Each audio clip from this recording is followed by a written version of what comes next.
हमारा भारत देश 75% गाँव में बसता है और अभी इस समय वर्तमान में मध्य प्रदेश की सरजमी पर चुनाव का दौरा चल रहा है। लोग अपनी अपनी क्षेत्रों से जो प्रत्याशी हैं वो अपने अपने क्षेत्रों से लोगों तक पहुंच बना रहे हैं और अपने किए गए कार्यों को गिना करके वोट लेना चाहते हैं। कुछ नए प्रत्याशी भी हैं जो कि नए तरीके से अपने मतदाताओं को रिझाने का प्रयास कर रहे हैं। गांव-गांव जा कर के बता रहे हैं, वादा कर रहे हैं कि भैया हम आपको अभी तक जो कैंडिडेट ने नहीं दिया वो हम देंगे। आज हमारे साथ मौजूद है सबलगढ़ विधानसभा के प्रत्याशी बहुजन समाज पार्टी से हैं सोनी धाकड़ जी। ये पूर्व में जिला पंचायत सदस्य भी रह चुके हैं और विभिन्न पदों पर रह चुके हैं। आज हम इनके विधानसभा क्षेत्र के अंतर्गत जुंडपुरा के पास में लाड़पुरा है, यहाँ पर मौजूद हैं। नमस्कार सोनी जी। जी नमस्कार, आपके चैनल को बहुत बहुत धन्यवाद। आप प्रथम बार विधानसभा का चुनाव लड़ रहे हैं। बहुजन समाज पार्टी ने आपको इस लायक समझा कि आपको चुनाव के लिए चिन्हित किया और आपको वोट टिकट दिया। आपको पूर्व में भी विधायक हैं और इससे पूर्व में भी रहे हैं। आज़ादी के आज 70 से 75 साल हो गए, तब से अब तक विधायक होते आ रहे हैं। क्या गांव का परिवेश बदलेगा आपके विधायक बनने पर? देखिए, सबलगढ़ विधानसभा क्रमांक 3 का माननीय बहन जी द्वारा मुझे भरोसा करके संगठन के आशीर्वाद से मुझे प्रभारी बनाया गया है, प्रत्याशी बनाया गया है। मैं ये तो नहीं कहता कि गांव का परिवेश बदलेगा या क्या नया करूंगा। मुझसे पिछले कई बार विधायक जो रहे हैं, मैं इतना ज़रूर कहूँगा, सबलगढ़ विधानसभा के मेरे सम्मानी मतदाता बंधु हैं जो इस विधानसभा में 2,35,000 मतदाता निवास करते हैं। मैं सम्मानी बुजुर्ग माता बहनों से, नौजवान साथियों से, बहन जी ने मुझे सबलगढ़ विधानसभा की आवाज़ के ऊपर मुझे आशीर्वाद दिया है और मैं इतना ज़रूर कहूँगा कि अगर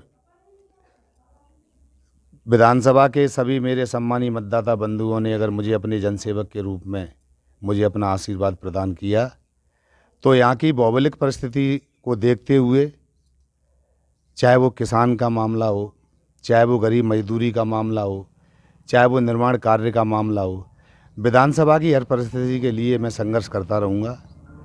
रही बात जो यहाँ विधायक रहे हैं, यहाँ भाजपा के 3 बार विधायक रहे हैं, मेहरबान सिंह रावत जी सम्मानी, सुरेश चौधरी जी 3 बार विधायक रहे हैं कांग्रेस से।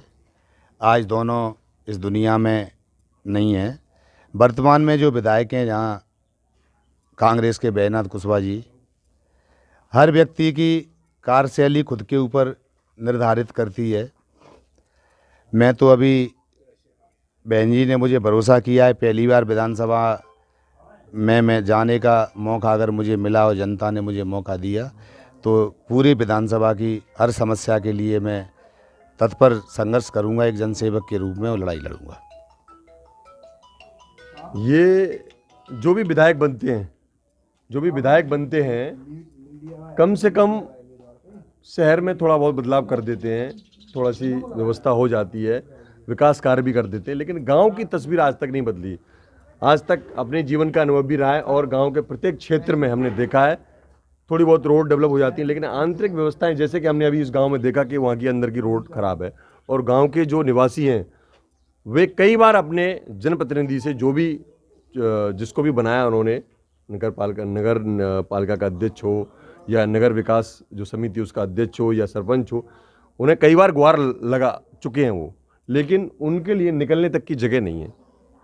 अभी वर्तमान में कांग्रेस के अभी आपके विधायक भी हैं और इससे पूर्व भी रह चुके। ये तो है नहीं कि अभी ये हो गई सड़क, ये सड़क वर्षों से, मैं समझता हूँ 20-50 साल से ऐसी ही है। क्यों विकास नहीं हुआ, क्या कारण है? और आप यदि विधायक बनते हैं तो क्या संभव है? वादे तो सभी करते हैं, क्या ये उम्मीद करेंगे ये गांव के लोग कि आप कुछ कर पाएं सभी गांवों के लिए? देखिए, मैंने आपसे पहले ही कहा कि मैं हर समस्या क्षेत्र की भौगोलिक स्थिति को देखते हुए हर समस्या के लिए मैं लड़ाई लड़ूंगा। रही बात, सभी लोग जब चुनाव लड़ते हैं तो तमाम अपने अपने विवेक अनुसार वो लोगों से वादे करते हैं। मैं कोई वादा नहीं करूंगा। मैं इतना ज़रूर कहूँगा कि हर आदमी के नेतृत्व करने की, उसको अपन नेता कह सकते हैं, जनसेवक कह सकते हैं, हर आदमी की क्षमताएं अलग अलग होती है। हर आदमी की कार्यशैली, कार्यप्रणाली अलग अलग होती है। मैं अभी जहाँ खड़ा हूँ इससे ही जस्ट 500 मीटर दूर मेरा वार्ड लगता है, वार्ड नंबर 17, जिससे मैं 2 बार जिला पंचायत सदस्य रहा हूँ। और बखूबी आपसे ज़्यादा मुझे लगता है किसी राजनीतिक कुछ लोगों को तो जानकारी कम होगी, क्योंकि आप मीडिया वो स्तंभ है कि जो अंतिम छोर के व्यक्ति की आवाज़ उठाकर और जहाँ चाहे वो स्टेट सरकार हो चाहे वो सेंट्रल सरकार हो वहाँ तक पहुँचाने का काम करता है। मैं अभी आपसे ये कैसे कह दूँ मैं ये क्या करूँगा कि क्या नहीं करूँगा। इतना ज़रूर कहूँगा कि अगर आदमी में नेतृत्व करने की क्षमता हो तो समस्याएं ज़्यादा बड़ी नहीं होती, हर समस्या छोटी लगने लगती। समाधान हो सकता है। बिल्कुल। अभी वर्तमान में विधायक हैं कांग्रेस के, उन्होंने बहुत सारे, उनके कहे अनुसार बहुत सारे विकास कार्य किए। आप भी इससे पूर्व में, अभी तो आप कैंडिडेट हैं, आप एक सामान्य कार्यकर्ता भी हैं और अभी एक यहाँ के निवासी भी हैं। क्या लगता है कि उनके द्वारा जो कार्य हुए हैं वो सफिशिएंट हैं? देखिए, मैं कार्यकर्ता के रूप में, बहुजन समाज पार्टी के कार्यकर्ता के रूप में मैं क्षेत्र में काम जरूर कर रहा हूँ, लेकिन मैं किसी की, अभी चुनाव का समय, मैं किसी की टीका टिप्पणी नहीं करना चाहता और ना ही मैं करूँगा। आप चाहे वो कांग्रेस हो कि भाजपा हो, आपको तो पता है बखूबी, मुझसे ज़्यादा आप लोग जानते हो। इनके अलावा इन पे केवल लच्छेदार भाषण, जाति, धर्म, भाई भाई को लड़ाने के अलावा इन पर कोई काम नहीं है। आप देख रहे हो, आप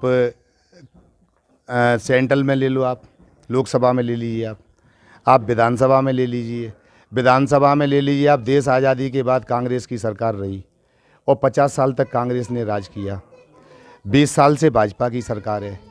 आपने कभी ये नहीं देखा होगा, इस बात के ऊपर आपने कभी सदन में ये बहस होते हुए नहीं देखी होगी। कांग्रेस भाजपा के जनप्रतिनिधियों की इस बात के लिए आपने कभी क्वेश्चन नहीं उठाया होगा कि उस गांव में फलानी समस्या है। ये ज़रूर उठाया होगा कि उसने, भाजपा के विधायक ने इतना फंडिंग पे इतना कमीशन ले लिया, इतना घोटाला कर लिया। भाजपा वालों ने कहा होगा कि कांग्रेस के एमएलए ने इतना कमीशन ले लिया। इन पे कोई नहीं है, दोनों एक ही थैली के चट्टे बट्टे हैं। एक दूसरे के लिए नागनाथ सापनाथ है, काम के नाम पे ये जीरो है।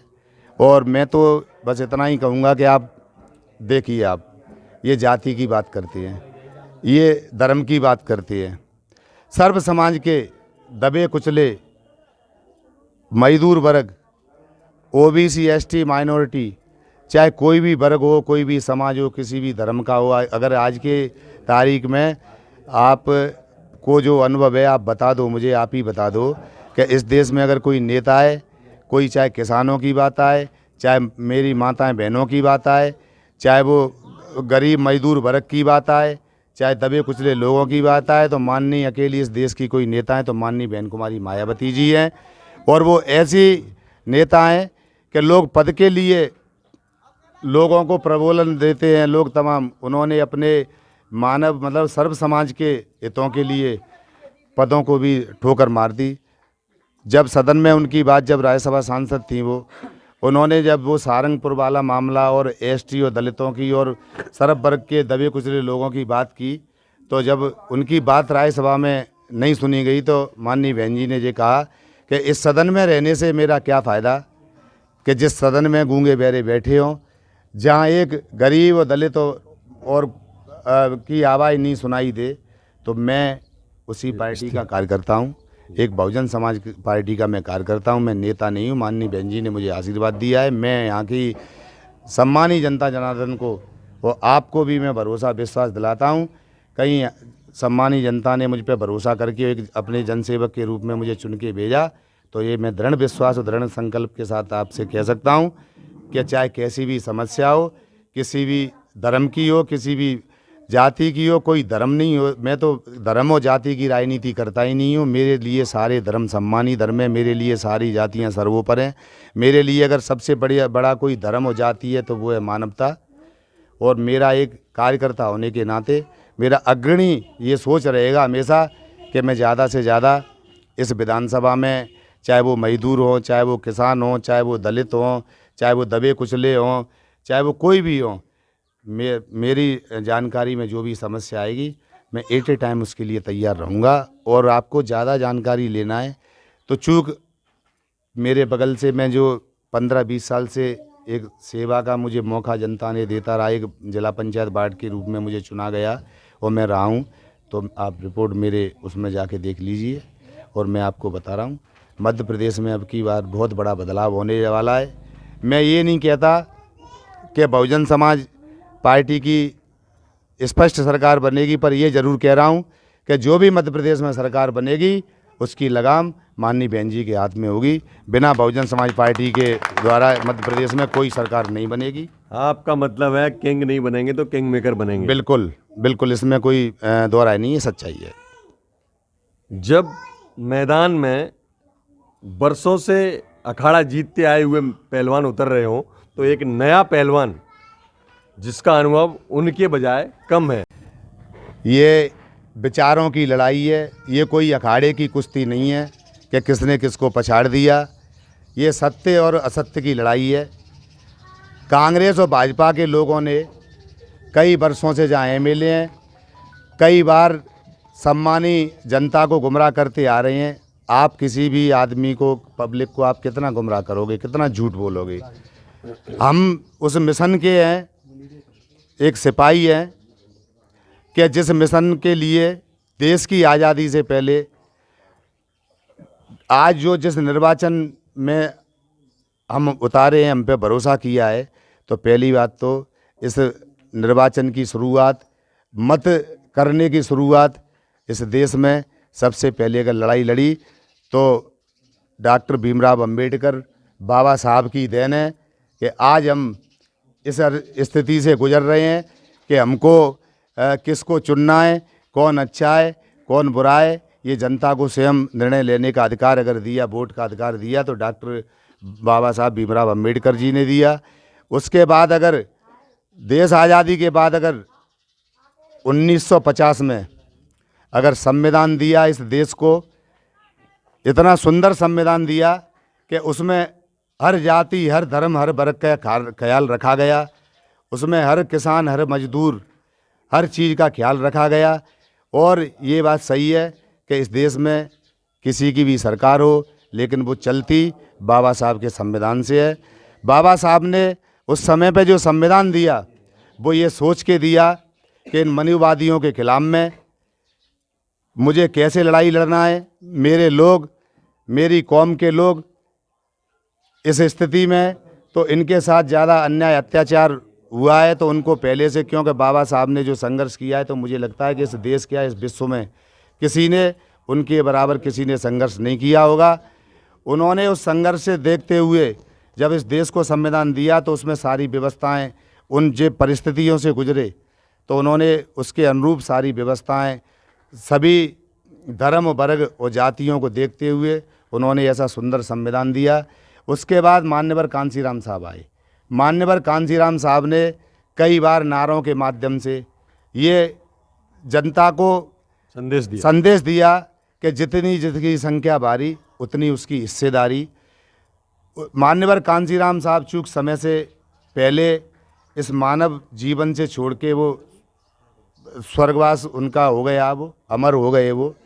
उसके बाद माननीय बहन जी आई, तो हम उस मिशन के सिपाही हैं। हमारे लिए ये महत्व पद इतना महत्व नहीं रखता, हमारे लिए महत्व मिशन रखता है, हमारे लिए महत्व मानवता रखती है। रही बात अगर संवैधानिक पद पे हम आए, तो मैं आपको फिर वादा भरोसे के साथ कह रहा हूँ कि हर समस्या को देखते हुए लड़ाई लड़ी जाएगी। सबलगढ़ विधानसभा की चाहे कोई भी समस्या हो, चाहे वो रामपुर घाटी नीचे, अभी मैंने 2017 में बहुजन समाज पार्टी का मैं कार्यकर्ता होने के नाते मैंने टिकट मांगा, मुझे टिकट नहीं मिला। तो मुझे बहुत अच्छी तरीके से ध्यान है कि हमारे इस विधानसभा क्षेत्र में एक ऐसे एक आबादी भी ऐसी जो 16-18 जो पंचायत हैं रामपुर घाटी नीचे है, हर नेता ज्योतिरादित्य सिंधिया अभी तो वो भाजपा में, वो कांग्रेस में थे जब कांग्रेस की जब चुनाव हुआ 18 में, तो दिग्विजय सिंह जी जो आज जो तमाम गरीब और दलितों की बात करते हैं वो इसी मंच से भाषण दे के गए थे अमली चौक से कि हम अगर कांग्रेस की सरकार बनेगी तो हम आपको वादा करते हैं कि रामपुर घाटी नीचे कैनाल खुदवा के देंगे।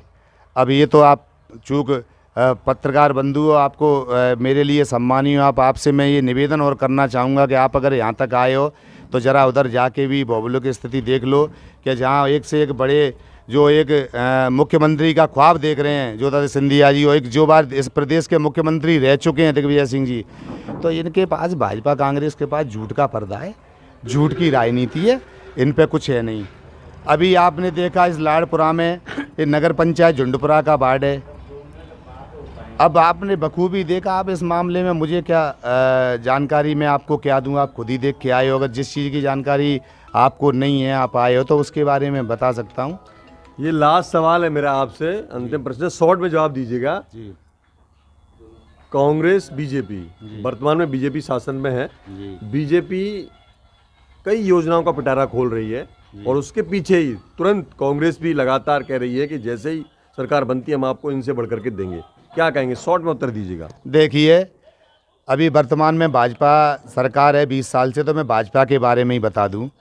देखिए इनकी जो इतनी गंदी राजनीति है, इन्होंने 2003 में जब सरकार बनी, उमा भारती मुख्यमंत्री जब रहीं, तो ये दलित पिछड़े और शोषित वर्गों की दबे कुचलों की बात करते हैं, तो इन्होंने सबसे पहले दलिया दाल रोटी में ही लोगों को बहका दिया। पहले तो इन्होंने एक सलूफा वो दे दिया। और शॉर्ट में ही बात करूं तो इन्होंने इनको अभी बहनों की बहुत बड़ी याद आ गई है माननीय सीएम साहब को। 3 हज़ार रुपये दे रहे हैं, वो 3 दे रहे हैं, वो तो 6 भी दे सकते हैं। उनका जा क्या रहा है, उनको जो दे रहे हैं, अगर घर का कोई परिवार का कोई मुखिया हो, उसको अगर कर्ज कहीं से मिल रहा है और उसको ये ध्यान नहीं है कि मेरे परिवार का भविष्य में होने वाला क्या है, तो उनका जा क्या रहा है। इससे पहले ही वो दे देते। 20 साल सरकार रहेगी, जब बहनें नहीं थी, जब क्या थी, वो क्या था। तो आपकी नज़र में क्या है ये? जो कुछ नहीं है, प्रलोभन है, केवल प्रलोभन है। अगर उनको देना था तो मैं कह रहा हूँ भाई, ये तो आप और हम जानते हैं कि इस देश का सर्व समाज का अगर परिवर्तन होगा तो बिना शिक्षा के परिवर्तन हो नहीं सकता। वो इनको इतना ही ज़्यादा देने का शौक था तो स्वास्थ्य फ्री कर देते, शिक्षा फ्री कर देते। शिक्षा के नाम पे तो उन्होंने दाल रोटी पकड़ा दी है, और स्वास्थ्य के नाम पे उन्होंने जाने कितने कितने ऐसे बिठाल दिए हैं कि इनको पता नहीं कि यहाँ का आदमी अभी ग्वालियर जाता है। मेरे यहाँ सबलगढ़ बड़ा एक हॉस्पिटल है, एक कैलाश में हॉस्पिटल है, एक झुंडपुरा भी है, एक सुजरमा भी है, एक रामपुर में भी है। अब वहाँ आप जाओगे तो मैं कह रहा हूँ, यहाँ से झुंडपुरा नगर पंचायत में खड़े हो तो जहाँ हॉस्पिटल की जानकारी लेके देख लो, आप रामपुर देख लो। ये तो उन्होंने फ्री नहीं किया, उनको अब वोट की ज़रूरत है। अब मुझे लगता है वो कहीं ना कहीं तो वो ऐसा कर दें, किसी धर्म पे ले आएँ, कहीं मुसलमानों से चक्कर पाट दें कि भाई ये हिंदू और मुस्लिम चक्कर पाट देंगे। कांग्रेस इसका देखो, कांग्रेस पोत है, कांग्रेस पे कुछ नहीं है। कांग्रेस अभी केवल ये देख रही है कि सरकार बनेगी, सरकार बनेगी। कांग्रेस कहती है कि जो तो मतलब भाजपा ऐसी है, फलाना ऐसा, ये एक दूसरे पर आरोप लगाते हैं। इनमें खुद में लालच है। सिंधिया जी को अगर ये सिंधिया जी एक बात बताओ मुझे, कहीं किसी के दरवाजे पे तुम बारात लेके जा रहे हो, सगाई किसी की करवा रहे हो, दूल्हा किसी को बना रहे हो, सगाई सिंधिया जी की करवा दी, दूल्हा ले आए 70 साल का, तो यार वो लड़की वाला जनता काय को वो राजी होगा, काय को तैयार होगा, क्यों तैयार होगा। तो इनके पास बस कुछ नहीं है जनता को गुमराह करने के लिए। जनता अब होशियार हो चुकी है और बस कहते हैं ना कि इनका अब अंतिम विदाई का समय आ गया, नज़दीक है। बिल्कुल।